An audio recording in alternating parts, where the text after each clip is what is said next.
আমার আজকের রিলটা শুধুমাত্র মমতা দিদিকে শোনানোর জন্যই।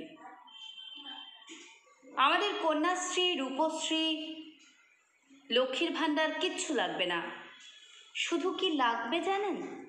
লাগবে হচ্ছে নিরাপত্তা। প্রত্যেকটা ঘরেই মেয়ে রয়েছে, মা আছে, বোন আছে, কারো কারো সন্তান আছে। তারা কেউই বাইরে নিরাপদে বেরোতে পারে না। আজকে একটা ডাক্তার মৌমিতা দেবনাথের ধর্ষণ হয়েছে, উনি খুন হয়েছেন, বিভিন্নভাবে হেনস্থা করা হয়েছে তাকে।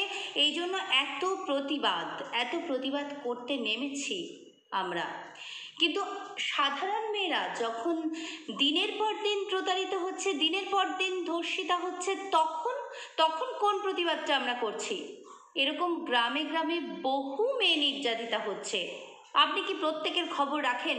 প্রত্যেকটা পরিবারকে, ধর্ষিতাদের পরিবারকে আপনি 10 লক্ষ টাকা দিয়ে মুখ বন্ধ করতে চাইছেন? আপনি বুঝতে পারছেন একটা পরিবারে তার মেয়ের দাম কতটা? রক্ত দিয়ে বাবা মা মেয়েদের মানুষ করছে, আর আপনি সেই ধর্ষিতাদের পরিবারকে 10 লক্ষ টাকা দিতে চাইছেন।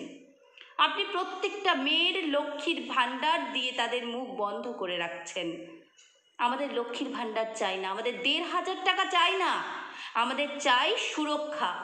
সুরক্ষা যত বেশি দিতে পারবেন আমাদের নিরাপত্তা তত বেশি হবে এবং আমরা সুস্থভাবে বেঁচে থাকতে পারবো, আমাদের বাচ্চাদের সুস্থভাবে মানুষ করতে পারবো, একটা সুন্দর পৃথিবী গড়ে তুলতে পারবো। আপনি শুনতে পাচ্ছেন? আপনাকেই বলছি, ডিয়ার মমতা দিদি, আপনি বুঝুন, মেয়েদের দামটা প্লিজ বুঝুন।